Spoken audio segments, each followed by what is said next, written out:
बिदि खालामबाथाय बियो हासावनांगोन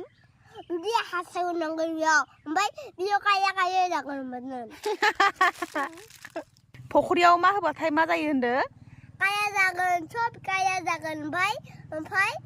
बिदि हासावनांगौ ओइ बिदि बेथायाव माहाय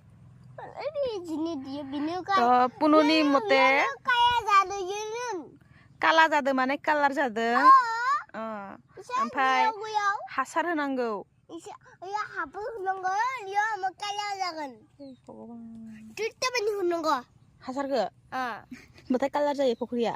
बे हाबो होनांगौ इयाव सब होनांगौ नै बेबायदि कालार जागोन नोंसाबो फख्रियाव हासार होनानै ला ओरैबायदि कालारिं जागोन फख्रिफोरा जायना बेबायदि कालार गैया कालार जाहोनोबा हासार होना ला थांबायलै